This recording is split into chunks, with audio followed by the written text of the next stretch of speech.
Muy buenas noches. Vamos a empezar nuestro programa de primer plano con el tema de los más discutidos que resalta en todos los medios y en todas las conversaciones, que es el tema de seguridad pública y la formación el proyecto de formación de una Guardia Nacional, que será el principal brazo pues que servirá para la persecución, investigación, para la policía.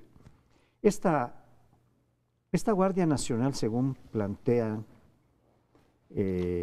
López Obrador y su equipo, estará formada por 3 policías: la Policía Naval, la Policía Militar y la Policía Federal, y además a esto se le agregarán 50,000 nuevas plazas, con lo cual tendríamos enfrente una fuerza de aproximadamente 120,000 personas.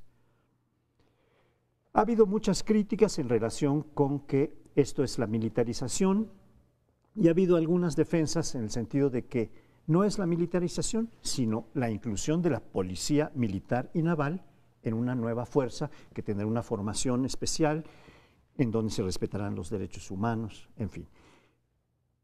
Yo estuve revisando por deformación profesional la Constitución para ver cómo se menciona y se reglamenta en la Constitución misma la Guardia Nacional.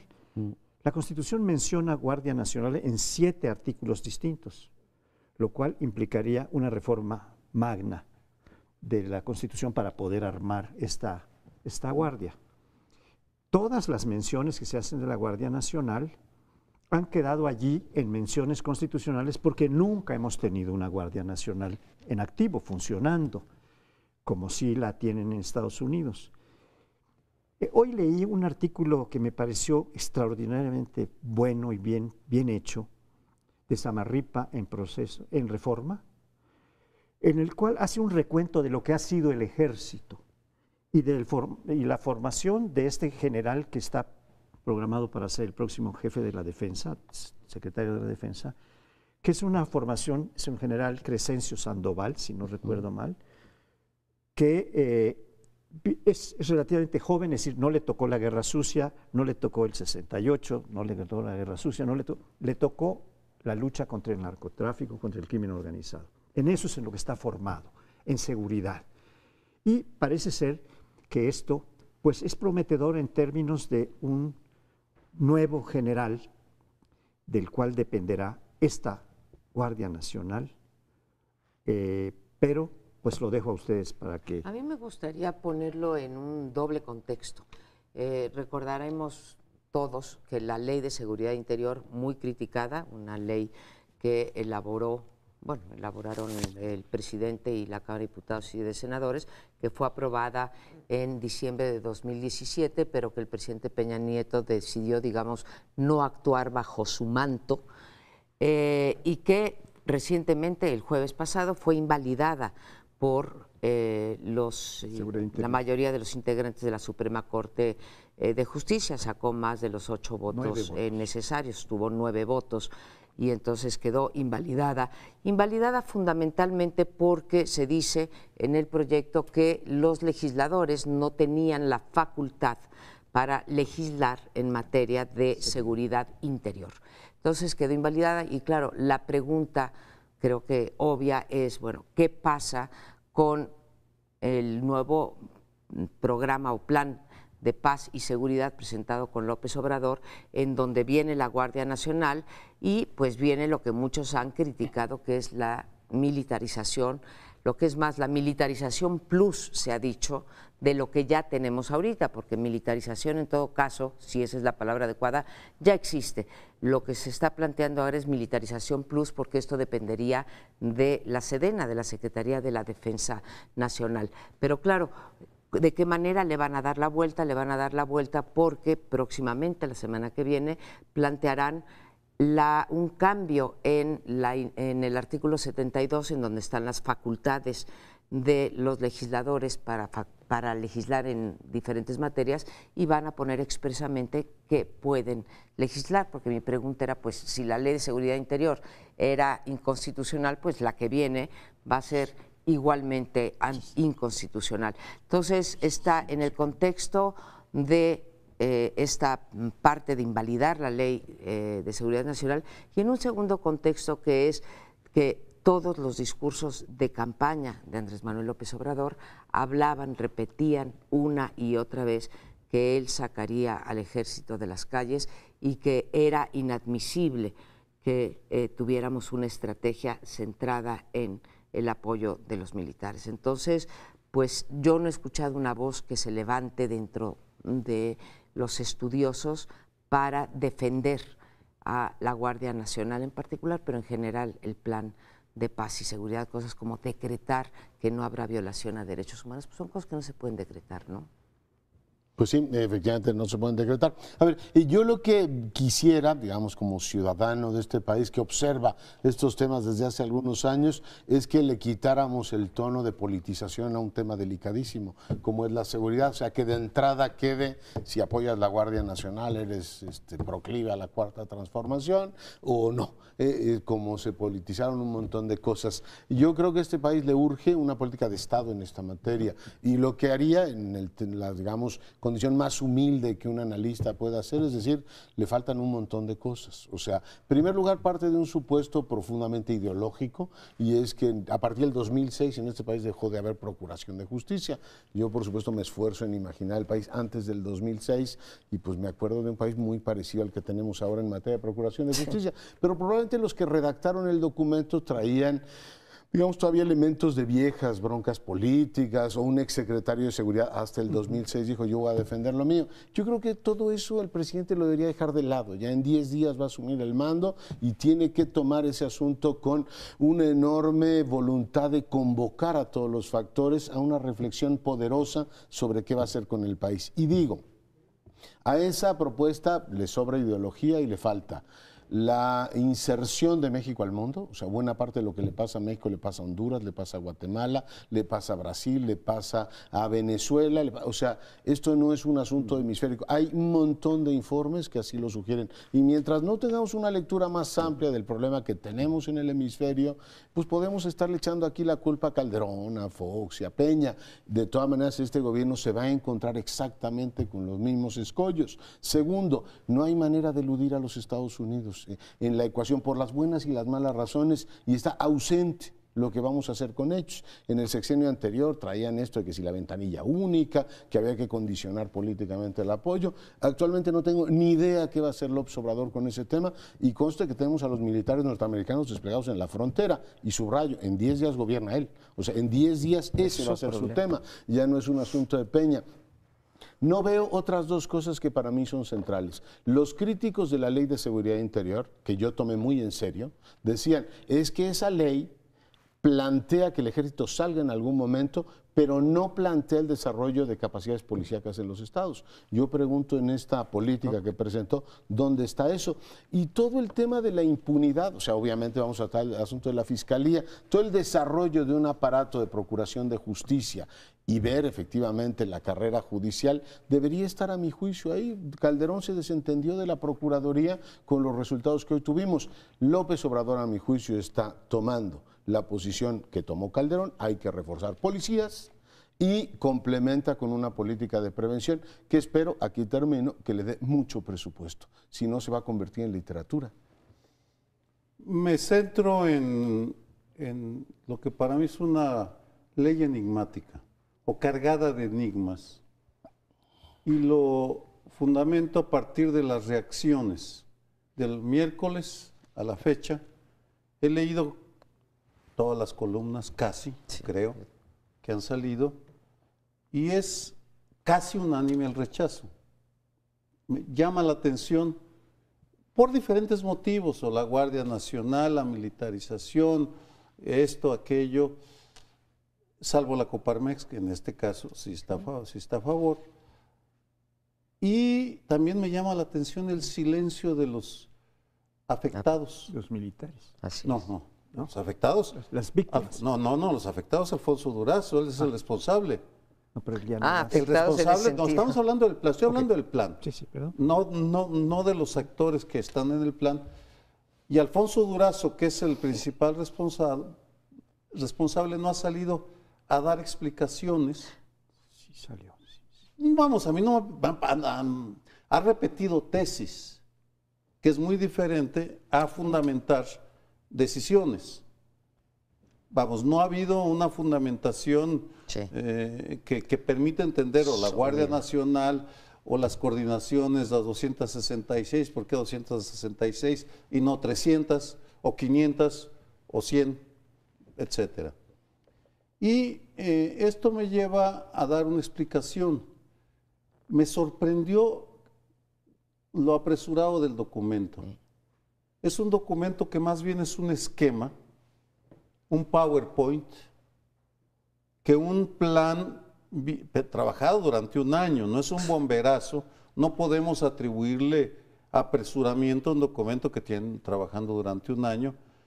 Y en ese sentido me pregunto si no lo que estamos viendo es el reflejo de una lucha al interior del gabinete de Andrés Manuel López Obrador sobre la orientación fundamental del plan de la paz y la violencia. ¿Quién va a ser el protagonista? ¿Durazo, como parecía hasta hace bien poco? Sandoval. ¿O el general? ¿O el almirante? No, el Sandoval. Sí. ¿O el presidente? Vamos, es decir... Sí, pero es la interrogante. Sí. Simplemente lo estoy manejando porque no es lógico que un plan de esa magnitud, de esa trascendencia, ignore Estados Unidos, ignore lo internacional, no hable del tráfico de armas, por ejemplo, no dice una sola palabra. Es como que lo sacaron un compromiso, es un documento de compromiso. De ser el caso, pues estamos ante un escenario no inquietante en cierto sentido. Ahora, todo pueden ser imaginaciones de críticos que no tienen información o que no conocen el tema o lo que sea, pero en todo caso lo que nos entregaron no es un plan que convenza en términos, deja más dudas, deja demasiadas dudas. Bueno, yo creo que sí salieron tanto Durazo como Olga Sánchez Cordero a hacer una breve explicación. La de Sánchez Cordero incluso un tanto tropezada de repeticiones, de que sí había una policía verdaderamente, aunque fueran militar o naval. De Durazo nada más llegó a decir, es que no tenemos de otra. Bueno.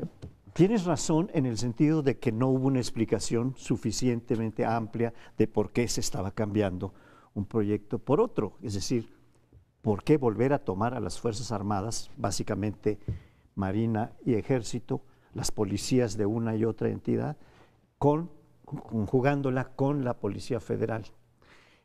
Pero yo creo que es muy importante lo que planteaba María Amparo al principio. Es decir, acaba de ser declarada como inconstitucional y echada abajo, para decirlo en términos formales, abrogada, la Ley de Seguridad Interior. ¿Con qué argumentación? No tenía facultades el Congreso para hacer una ley tocando seguridad interior, porque es lo que toca es seguridad nacional. Déjame terminar este pequeño apunte, porque era inconstitucional la Ley de Seguridad Interior, pero ahora lo que se está planteando es una modificación a 7 artículos de la Constitución, con lo cual podría no ser anticonstitucional la nueva fórmula. Eso fue lo que dije. Dije, van a cambiar la Constitución para que no sea inconstitucional. Ahora, sí, yo empezaba diciendo que era muy importante lo que habías planteado, porque ahora el plan es cambiar la Constitución, que no se había pensado cambiar. A ver. Tal vez ahí esté la clave. Supieron a última hora de lo que venía en la Suprema Corte y a manera de compensar a las Fuerzas Armadas, entonces tuvieron que reajustar el plan. Porque en abril, cuando estuvo Alfonso Durazo en el colegio, durante 4 horas nos habló y realmente bastante más elaborada la argumentación. Y había dicho que no habría Guardia Nacional. O Guardia Civil, la llamó el presidente en algún momento. Pero luego sería como que la Policía Nacional para todo efecto práctico, ¿no? Bajo el mando del Ejército. Pero nos vamos a tener que ir porque estamos a punto de irnos al siguiente bloque. Espérenos un momento. Bueno, en este segundo bloque les planteo que revisemos lo que ha ocurrido en las últimas semanas en materia de declaraciones del presidente sobre el poder político y el económico. Cuando se dio a conocer el resultado de la encuesta, bueno, de la consulta sobre el aeropuerto, el presidente dijo, a ver, debe quedar clara una frontera entre el poder económico y el poder político. Y para mí es una tesis central en una democracia, el que haya una distinción entre los dos ámbitos y que el poder político, por supuesto, represente el interés de la mayoría, el poder económico pues, se representa a sí mismo. Ha habido otros choques, confrontaciones, no necesariamente con el gobierno, sino con la bancada de Morena, a propósito de las comisiones de los bancos, que bueno, pues muchas personas opinan, yo creo que se deberían revisar, pero la forma en que lo plantearon generó pues una situación adversa en los mercados, la bolsa perdió varios puntos y en el caso de nuestra moneda perdió casi un peso la cotización respecto al dólar, con lo cual si le querían ahorrar al contribuyente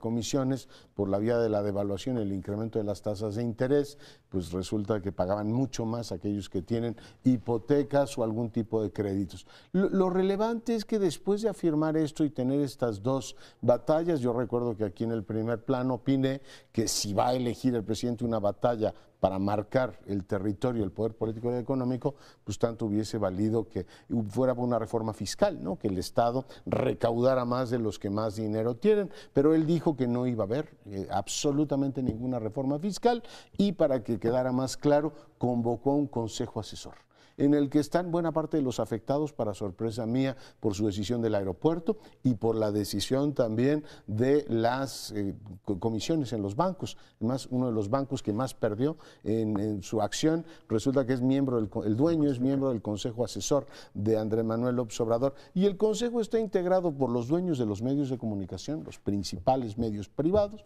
de este país, por Carlos Jan González, por Miguel Alemán y en este caso por dos empresarios más. Dice él que bimestral o trimestralmente se va a reunir precisamente con estos empresarios y es pues por supuesto llamativa la diferencia entre crear una frontera entre el poder político y económico y que estos muy distinguidos empresarios ahora forman parte del círculo más directo de toma de decisión del presidente de la República. ¿Cómo lo ven? Pues yo lo veo... Bueno, lo veo desconcertante desde el plano de vista discursivo, simplemente no cuadra, pero buscándole una explicación y retomando lo que dije en mi comentario, mi último comentario sobre el plan de paz y seguridad, de que ahí tal vez fue una compensación, el plan de paz fue una compensación a las Fuerzas Armadas por la decisión de la Suprema Corte. Tal vez lo que estamos viendo con el Consejo Asesor sea otra forma de compensación al poder económico por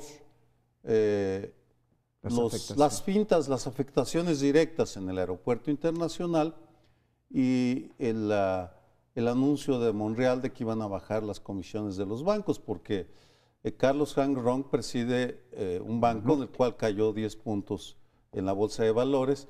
Entonces tal vez lo que está haciendo son equilibrios que reflejan, y esa es una hipótesis de fondo que nos llevaremos unos años en verificar, matizar o refutar, que la resistencia de los poderes reales y fácticos va a ser mucho más feroz y dura de lo que nos habíamos anticipado y que probablemente los 30 millones de votos no se traducen ya en la fuerza suficiente para poder enfrentar, derrotar o contener a los poderosos, pero sí, lo notable es que ahí está representada, perdón, voy a decir algo que a lo mejor no le gusta a parte del auditorio, se da un abrazo con la mafia del poder, lo cual me resulta incomprensible. Desconcertante, dijiste primero más matizadamente que incomprensible. A mí me resultan las dos cosas, sí, desconcertante e incomprensible. Pienso con Leonardo que pues sí hay que trazar fronteras y que tiene que quedar claro que el presidente manda, pero una cosa es que el presidente mande y tiene toda la legitimidad para hacerlo, tiene las mayorías para hacerlo en el Congreso, tiene las mayorías en los congresos locales, tiene las facultades que le da la Constitución, a mí no me queda ninguna duda, pero ya lo he dicho, creo que la élite económica y la élite política en cualquier país, en cualquier democracia, se entienden, hacen compromisos, negocian, y es la conjunción de ambas cosas lo que permite el crecimiento y eventualmente, bajo la égida del Estado, el desarrollo. A mí lo que me resulta desconcertante es, primero, lo de el abrazo a la mafia del poder. ¿Cuántas veces escuchamos decir a López Obrador que Televisa y TV Azteca formaban parte de esa mafia del poder, que impidió que llegaran al poder, que llegara él al poder, que ayudaron a robarse la elección, que inclinaron la balanza, por hablar nada más de los empresarios que están ahí, y en efecto ahora pues hay el abrazo con los capitanes de la industria de los medios de comunicación. Y si de hacer un pacto con los empresarios, que yo aplaudo, se trata, y si de reunirse con ellos se trata, mi pregunta es ¿por qué no escogió reunirse con las personas que representan a través de sus organizaciones, el Consejo Coordinador Empresarial, la Coparmex, la CONCAMIN, etcétera, ¿verdad? Las confederaciones? ¿Por qué no se reúne con ellas y hace un consejo asesor en donde estén mejor representados que por estos 6 empresarios que sí son pues muy picudos y son poderosos y mueven muchas cosas, pero por qué ellos 6 y no? Puedo pensar en otros 6 empresarios igualmente poderosos, igualmente importantes para la inversión en este país, igualmente representativos del sector empresarial. ¿Por qué estos 6? Pues yo creo que tienen razón en la sorpresa, en la no aceptabilidad, pero desde el punto de vista de análisis político, pues es muy clara la decisión. Bueno, yo voy a tratar de decir por qué. La independencia de este país se logra por el abrazo de Acatempan que se dan los conservadores con los liberales. Y estos son abrazos que se van dando a lo largo de esta historia independiente que hemos tenido, en diversos momentos, las fuerzas políticas contrapuestas, que se han agarrado. En el plano del siglo XIX se agarraron en guerras de una gran duración. Pero en este caso, creo interpretar la posición de López Obrador como decir, vamos a eliminar todos los ásperos tratamientos que hemos tenido hasta ahora. Este va a ser un consejo con el que me voy a reunir cada 3 meses. No se va a reunir todos los días como hace con Seguridad Pública, o dice que va a hacer con Seguridad Pública, como lo hizo cuando era jefe de gobierno. A las 6 de la mañana estaré pendiente con el Estado Mayor y con el Consejo de Seguridad. No, aquí se va a reunir cada 3 meses. Los va a tener cerca en la prensa, porque no quiere tener esta confrontación, que es una confrontación mayúscula, como lo hemos planteado en otros programas de este mismo. ¿Pero por qué ellos 6 es la pregunta? No, porque con los otros ya negoció por otro lado, con los del aeropuerto ya negoció diciéndoles que les va a dar los contratos en Santa Lucía que no les dio aquí, que les va a pagar lo que han invertido, que son 40,000 millones de pesos. Ya está encontrando las formas. Eso es lo que yo me explico desde un punto de vista de, pues si ustedes quieren, de la formación de un bloque con el cual no se pelea, sino que amplía sus bases sociales. Pero te está mandando 2 mensajes. ¿Va usted por reforma o por insurgentes? Es decir, le vamos a poner una frontera al poder económico, pero el poder económico va a estar muy cerca de mí. Yo no sé bien a cuál atenerme. O sea, si es la cuarta transformación supone, yo coincidiría con eso, autonomía de las decisiones del Estado y no condicionadas a la idea de que vive en torno a un grupo, que por cierto es el grupo mediático más los grupos empresariales que se han hecho al amparo del poder político, Alemán y Hank. No sé si eso en su constitución moral sea así como el arquetipo de los empresarios que han hecho efectivamente a partir de la innovación y estos valores que tanto le gusta, la creación de la nueva república.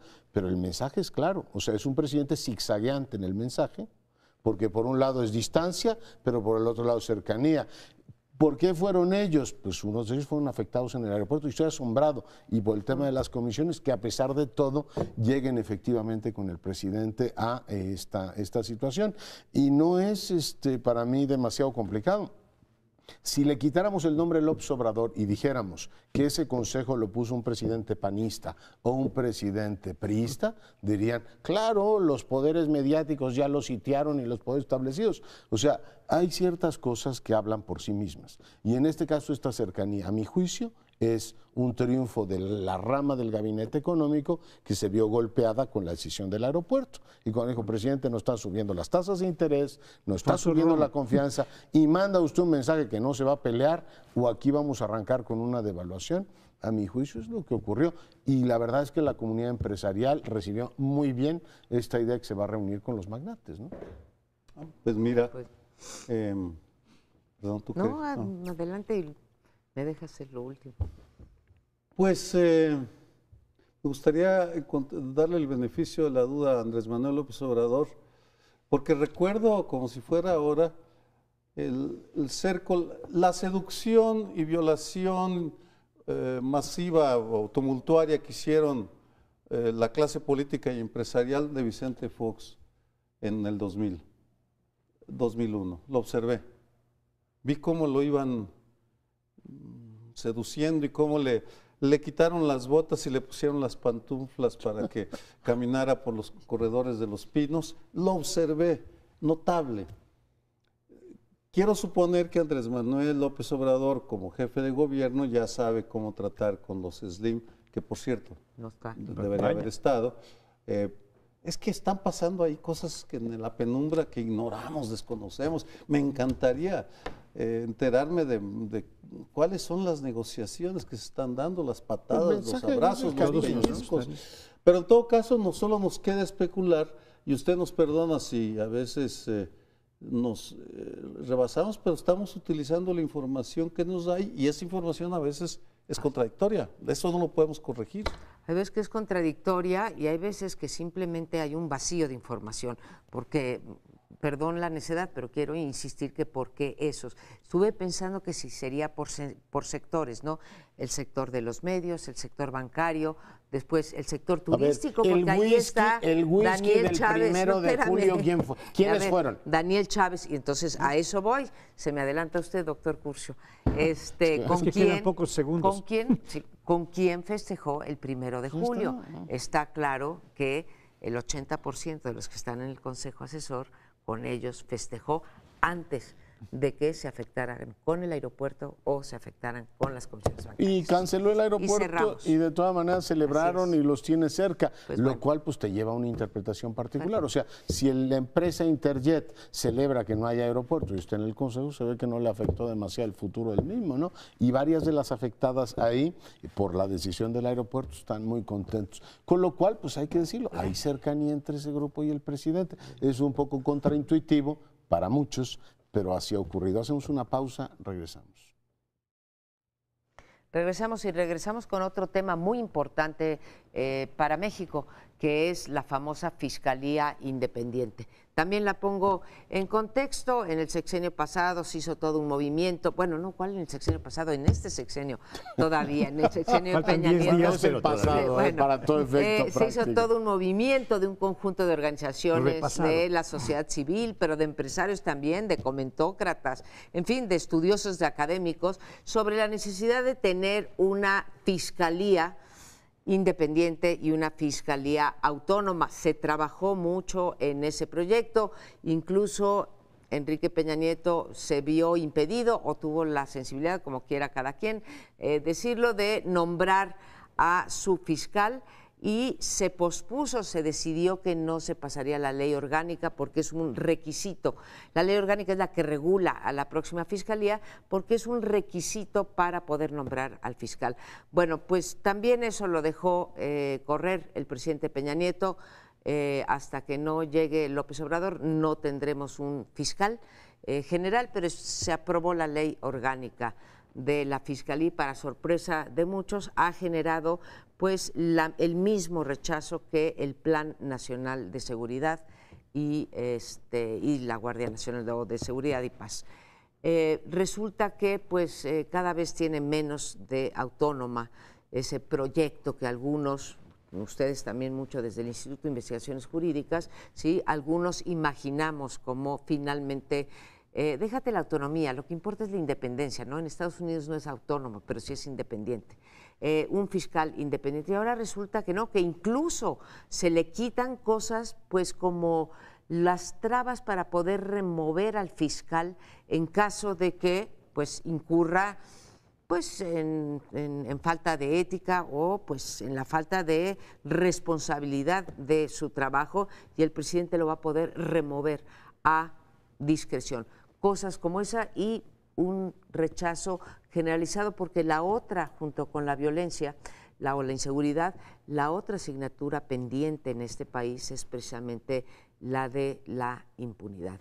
Y ahí nos vamos a quedar, yo creo, ojalá y no tenga razón, nos vamos a quedar sin avance. Ojalá no tenga razón y sí tengamos un avance y que en muy poco tiempo tengamos resultados. Pero para mí es desconcertante que lleven discutiendo 4 años este asunto y tengamos esto, el parto de los montes. ¿Otra vez? Después oí a Eduardo Bojorquez decir, a ver, nos dijeron que no podían modificar la Constitución, que porque era muy complicado, y después salen y dicen, bueno, para la Guardia Nacional sí la podemos modificar y cambiar 6 artículos. Tú dices, ¿sí se puede o no se puede? O hay temas para los que no quiere usted cambiarlo. Luego está el tema del velo de la ignorancia, o sea, si lo nombraba Peña, entonces era fiscal carnal, si lo nombra López Obrador, entonces fiscal... Es cuarta transformación. Bien, ¿no? Entonces, sí es Fiscal difícil ético. porque te pone a prueba, como en la Guardia, si la militación es buena, si la ordena uno o el otro, la cercanía con los grupos económicos son buenas o malas, si la ordena uno o otro, sí pone a sus más cercanos ante pruebas de fidelidad tremenda, ¿no? Porque es, oiga, pues tiene usted que defender exactamente lo que antes decían que no debía hacer el presidente. Yo creo que el gran asunto sigue siendo cómo edificas una institución que dé resultados. Tenemos niveles de impunidad del 92%, y un presidente políticamente poderoso sin una fiscalía que le dé resultados puede encontrarse en un auténtico atolladero, porque finalmente pues, la política sirve para mucho, pero si no tienes una fiscalía que funcione tanto a nivel local como a nivel federal, pues no creo que vaya muy lejos. Sigo, o haré un esfuerzo por dar una explicación de por qué. ¿Por qué tomaron esta decisión de mantener bien agarradito al fiscal? Porque lo va a nombrar el presidente y lo puede quitar el presidente, así de sencillo. No es autónomo. Según me comentan, es el espejo brasileño. Vamos, en Brasil, un juez autónomo, Sergio Moro, mete en la cárcel a Lula, y con eso le impide ser candidato y él hubiera ganado la presidencia.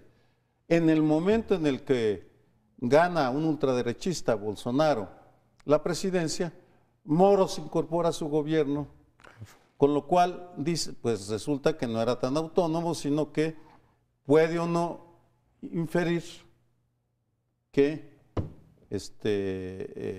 su decisión de encarcelar a Lula era por razones políticas, para abrirle el camino a Bolsonaro. ¿Cierto o no? Pues muestra el deseo de no abrir flancos para que de repente llegue una persona, un fiscal autónomo que por los motivos que sea termine por lanzarse contra el presidente, en este caso Andrés Manuel López Obrador, o algún miembro de sus gabinetes. Es decir, todavía sí no estamos preparados para hacer democracia. Según esta interpretación, esta interpretación va por ahí. Y en ese sentido, lo único que hay que reconocer, y ya llevamos 3 bloques criticando decisiones tomadas por Morena y auspiciadas por Andrés Manuel López Obrador, y pese a ello sigue teniendo unas tasas de aprobación muy altas. Han crecido. Han crecido. Con lo cual quiere decir que esta forma de gobernar es aceptable para una mayoría de mexicanos, lo que creo que debe ser un motivo que deberíamos discutir en algún otro momento, no ahora, porque pues hay que ver las encuestas y ver qué pasa. Todavía no es, lo que sí, todavía no es presidente, ya está dándonos, no deja de darnos tema. Todos los días. Todos los días. Todos los días. Y yo quisiera para no repetir muchas de las cosas que ya dijeron, enfocar este tema desde la perspectiva del equipo de gobierno. Este es un equipo de gobierno que se empezó a nombrar muchos meses antes de que tomaran posesión, el gabinete me refiero, incluso del gabinete ampliado, porque hay varios cargos que no son del gabinete stricto sensu, que son los secretarios de Estado, los secretarios del ramo, de cada uno de los 16 ramos, sino que son también los de Comisión Federal de Electricidad, está Bartlett, en fin, es el gabinete ampliado que se supone está trabajando articuladamente, y yo alcanzo a ver muy poco equipo, porque veo que el secretario de Hacienda ha estado dubitativo en algunas cuestiones, cuando en él va a descansar una enorme responsabilidad, que los secretarios designados por el presidente electo de Seguridad Pública y de Gobernación han estado teniendo que mover sus argumentaciones para justificar estas nuevas decisiones que están surgiendo en estos días, y hay otros secretarios que no están totalmente de acuerdo. Es decir, no se ve un equipo, se ve un gobernante que nombra un equipo y que lo puede cambiar, que de hecho yo creo que va a tener que cambiar, y no sería difícil que antes de tomar posesión, que es en 10 días, cambie algunos de estos miembros del gabinete o que algunos de ellos se retiren. Hubo varias confrontaciones en este curso, en el curso de la campaña y de la declaración del presidente electo. La confrontación entre Paco Ignacio Taibo, que es uno de los extremos, ¿no?, con Alfonso Romo. Y ahora, ¿qué es lo que ha pasado? Bueno, Taibo se va al Fondo de Cultura Económica, si quieren interpretar de alguna manera la ley de empresas descentralizadas, donde dice que tiene que ser mexicano por nacimiento y que no lo es. Y Romo se queda como jefe de la oficina y es el que principalmente va a tener el trato con todos estos consejos. Vamos a ver. Bueno, ese es el que, Sí, ese es el con los empresarios, se supone que es lo que va a manejar Alfonso Romo desde la presidencia. Pues empiezo por el último comentario de Sergio. Pues sí, a lo mejor no estamos preparados y sigue habiendo una nostalgia por el hombre fuerte, Pues claro, por el hombre que supuesto. puede hacer y deshacer sin ningún cuidado de las formas políticas. Yo lo lamentaría, como también quizá tengas razón que no estamos preparados para un fiscal independiente. A mí me decepcionó mucho que el juez Moro aceptara el nombramiento, para no entrar a la teoría de la conspiración, porque realmente se volteaba a ver al modelo de Brasil, ¿sí?, con las fiscalías regionales por tipo de delito, etcétera, que podía ser una, digamos, permitió que un juez Moro descubriera Odebrecht, ¿sí?, para después, en efecto, legitimar al señor Bolsonaro. Tercero, creo que tiene toda la razón Leonardo, no puede ser que aquello que se criticaba en otros presidentes, a este presidente futuro del 1 de diciembre, se le permita, ¿no? Entonces, nosotros es ad hominem. Si militariza uno, malo, pero si militariza el otro, porque es ético, porque es honesto, bueno. Entonces, me preocupa. Y la tercera es no apostar a las instituciones. Yo creo que hay señales claras de que no se apuesta a las instituciones. Una chiquita es, por ejemplo, cambiar la ley del SAT para que pueda entrar la persona, la que será la Díaz próxima Farjat. titular, ¿cómo se llama? Díaz Farjat o Paco Ignacio Taibo, que por mí está perfecto que quiten eso de la nacionalidad, me parece un atavismo espantoso, pero ¿por qué criticarlo en otros sexenios y en este no? ¿El hombre lo explica todo? Bueno, mira, una acotación brevísima. Pues sí, la condición humana, los seres humanos son frágiles. Baltasar Garzón fue una de mis mayores decepciones cuando se vino a Morelos a asesorar a Graco Ramírez para hacer una ley general de víctimas y cobró 5 millones de pesos. Nada más ni nada menos. La Fundación Garzón, ¿no? Él vino, tomó la foto y se fue. No es lo mismo, no es lo equivalente, pero la fragilidad de las convicciones también hay que tomarlas en cuenta en la toma de decisiones. Ignoro si el espejo brasileño fue determinante en la decisión sobre la fiscalía lo menciono como una explicación. Pues ya tenían No, mucho tenía tiempo mucho pensando tiempo eso. antes. Lo de Sergio Moro es una pésima idea, fatal, fue una Sí. pésima decisión y es funesta. Y espero que lo sea para el gobierno de Bolsonaro. Y lo otro, yo espero que ya que pasaron las elecciones, ya no tengamos que estar midiendo todo en términos de popularidad del presidente, porque aunque le dé mucha popularidad reunirse con el poder económico y mediático, a mí me parece mala idea. Aunque le dé mucha popularidad estar militarizando el país o contradiciéndose en los temas fundamentales, a mí me sigue pareciendo una mala idea. Así es que, bueno, espero que ya empecemos la época de gobernar, mucho más que la época de seducir, o finalmente las elecciones ya las ganó, ¿no? Y ya está gobernando, pero vamos a un último bloque, regresamos en unos segundos. Bien, pues para hablar sobre el PRD voy a recurrir a una entrevista muy rara. El René Delgado de Reforma entrevista a Ricardo Monreal, líder del Senado, y la mayor parte de la entrevista va sobre la historia de las comisiones, no me meto en eso. Pero hay una parte que se refiere a Reforma, que la cito porque tiene que ver con el PRD. Según Ricardo Monreal, Reforma, el periódico donde escribo, es de extrema derecha, es un diario fifí, pero luego dice es incorruptible y tiene una enorme influencia, tanta que es más poderoso que los partidos de oposición. Cada quien que juzgue si Reforma es periodismo fifí o de extrema derecha, no, eso no me meto. Pero, porque bueno, habría un conflicto de interés, yo formo parte de ese diario. En efecto, hasta donde yo sé, sí es incorruptible, no hay evidencia, al menos que yo sepa. Pero me llamó la atención, se me hizo, qué exageración de Monreal decir que es la principal oposición. Así es. Pues Pues la oposición que tenemos está tan débil que... esa entrevista apareció publicada el sábado, el pasado sábado, y durante el fin de semana se reunió en un consejo extraordinario el Partido de la Revolución Democrática para refundarse y decretaron el final como si fueran Concilio Vaticano, Consejo Vaticano II, que se acaben para siempre las corrientes y las tribus, pero nombraron a los representantes de 5 tribus para encabezarlo. Y como fin de fiesta, para darle sabor al que se agarran a sillazos.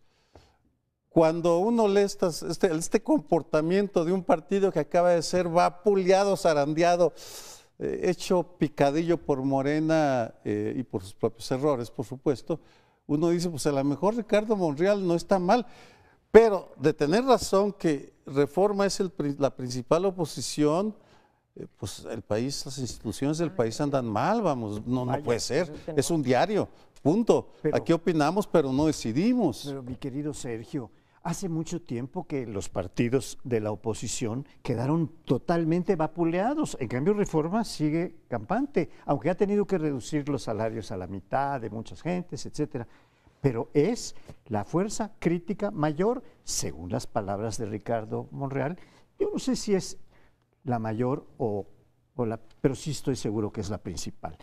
Viendo al PRD en artículo mortis, decir que va a tener la eliminación de las tribus, o de las corrientes, como les dicen formalmente, para después colocarlos a la cabeza de 5 personas que van a dirigir el partido por 4 meses, porque en 4 meses lo que están planteando es la refundación, que va a consistir, ya dijeron, en el cambio de siglas de lo que quede, porque tienen diputados, tienen senadores, tienen gobernadores, es decir, algo de fuerza les va a quedar. Tienen que refundarla para presentar una cara mejor que la que tienen, pero están destruidos. El PAN está muy debilitado y es la principal fuerza en el Congreso y en los gobernadores, etcétera, de oposición, pero está muy debilitada. 7 de los 12 gobernadores ya dijeron, vamos a negociar con el nuevo gobierno, vamos a colaborar con él, como han dicho los banqueros, como dijo el director de Santander, vamos a apoyar a este gobierno, que va a ser un magnífico gobierno, ¿no? Un banco español. Eso es lo que está pasando. La oposición efectivamente está desmoronada por completo. o casi por completo, y contrasta con esto de que un periódico como Reforma, que no es solo Reforma, son 3 periódicos de gran impacto en distintas regiones, el Mural de Jalisco, de Guadalajara, y el norte de Nuevo León. Yo creo que la prensa independiente es un elemento fundamental en cualquier democracia. Yo celebro, por ejemplo, que en Estados Unidos hasta Fox News haya defendido ahora CNN, diciendo es inadmisible el comportamiento del presidente con ellos. Y a mí, pues a veces me hacía reír eso de fifí, pero cada vez le veo más como letra escarlata, ¿no? De decir, a ver, usted escribe en un periódico fifí, digamos, es un diario independiente del presidente. Yo recuerdo que desde Cedillo acá, todos los presidentes, incluido el que viene, hablan mal de Reforma. Y lo que le sacaron a Ricardo Monreal es que Morena, esta Morena refundada, está decidiendo quién va a ser el líder de la banca, el presidente de la Asamblea Legislativa o del Congreso de la ciudad, porque la presidenta del Congreso se va de fiscal y entonces están repartiendo las tribus, que son lo mismo, porque Ruiz era pues un hombre muy cercano a Encinas y pertenece a una tribu al mismo partido que perteneció a Ricardo Monreal, le dio, eso acreditó Reforma, $500,000 de pesos a una diputada de Morena, o sea, de la Cuarta Transformación, para que votara por ello. Y uno dice, oiga, y también entonces hay moches a ellos, se reparten dinero, o es una figuración, y entonces yo digo que es de extrema derecha el diario que publica eso. No, yo creo que eso sí todos los periodistas deberíamos decir. A mí, yo no tengo nada que ver con Reforma y no es un periódico que me simpatice, pero esto de estar estigmatizando las cosas para tratar de descalificar una información me parece que no es un juego apropiado en una democracia. Yo espero que el presidente López Obrador se desmarque de estas técnicas trompistas y bolsonarianas. Lo primero que hizo Bolsonaro es Folha de Sao Paulo, es un periódico miserable que está sacando, no, es un periódico que es independiente. ¿Qué van a decir de Proceso? ¿Que también es fifí Proceso? Yo creo que es una pésima idea eso. Sí creo que sería tiempo ya de empezar a enrollar eso y que todos los demócratas digan, oiga, discuta los argumentos que le dicen y no esté tratando de poner letras escarlatas. Ah, claro, usted está en contra mía. También estuvieron en contra de Cedillo, estuvieron en contra de Fox, de Calderón, de Peña Nieto, y no es justo, creo yo, en una democracia, que esas cosas se den. Por supuesto que los medios están llamados a hacer lo que los políticos no hacen. La vergüenza del PRD es que el responsable de la derrota en la capital de la República, uno sea coordinador de los senadores y el otro, Héctor Serrano, dijo, no, yo ya me lo pienso bien, ya me voy. Sí, después de que hundió el barco, se va usted. Es verdaderamente lamentable. Se va Héctor Serrano y con eso se va pues la fracción mancerista, la de Miguel Ángel Mancera. Y acabará con López Obrador y dirá, pues sí, siempre hemos sido obradoristas, ¿no? Pues sí, acabará así y se dice que si fueron los bejaranistas y padiernistas los que reventaron el foro, no había ni que reventarlo, como dice Paoli, ya está en artículo mortis, y creo que es una mala noticia para este país que no haya un partido digamos, de centro-izquierda. Sí lo hay, Morena, ¿no? Bueno, me parece muchos partidos. de la izquierda, yo dije centro-izquierda. Centro-izquierda, que era lo que esperábamos del PRD, centro-derecha, el PAN, nadie está en el centro. Esa parte del espectro político creo que está vacía y Arturo Escobar no está en el centro. Me parece, no señor. ¿Y el Verde? No, en el señor, centro de la Ciudad de México. Ironías, esos están donde está el dinero y donde están los puestos. En el centro histórico. Donde está el dinero y donde están los puestos. Pero en ausencia de esta oposición y el PRD no parece en vías de recuperación, o sea, ese congreso del que tú hablas de refundación será más bien, pues no sé, el de su funeral. O sea, realmente encuentro muy difícil que es una misa de 5 padres, un Te Deum. Y bueno, y de 9 días ahí va a terminar. Pero ahí es muy importante la prensa libre o los medios libres. Bueno, ya habló Leonardo Curcio, introdujo el tema de los medios de comunicación, los tradicionales. Tú hablas ahora de la prensa y en efecto yo pienso que Reforma es un periódico, yo pertenecía a él, ahora pertenezco a Excelsior, importantísimo para la oposición y creo que los demás van a ser. Sé que no contamos demasiado los comentócratas, pero aquí Leonardo Curcio puede dar fe, como yo puedo dar fe, él en el Universal, yo en el Excelsior, en donde expresamos nuestros puntos de vista como los expresamos aquí en el Canal 11 y espero que esto, Sergio, ante un gobierno mayoritario que yo pienso que no está apostando por las instituciones, ¿sí?, que es capaz y tiene la legitimidad para hacerlo, y la fuerza política, de cambiar desde la ley del SAT, ¿sí?, hasta la Guardia Nacional para llevar a cabo su proyecto, pues espero que siga habiendo estos espacios en donde podemos expresarnos con toda libertad, como ha quedado claro, y hace mucho tiempo, ¿eh? En mi tierra, en Jalisco, se le hacía así. Cuando se antojaba, estábamos haciendo el chocolate y se le antojaba uno el chocolate. Y lo digo porque la realidad está llena de novedades. Por ejemplo, doy un giro para hablar de Monreal. Para mí ya inició la sucesión presidencial, la próxima.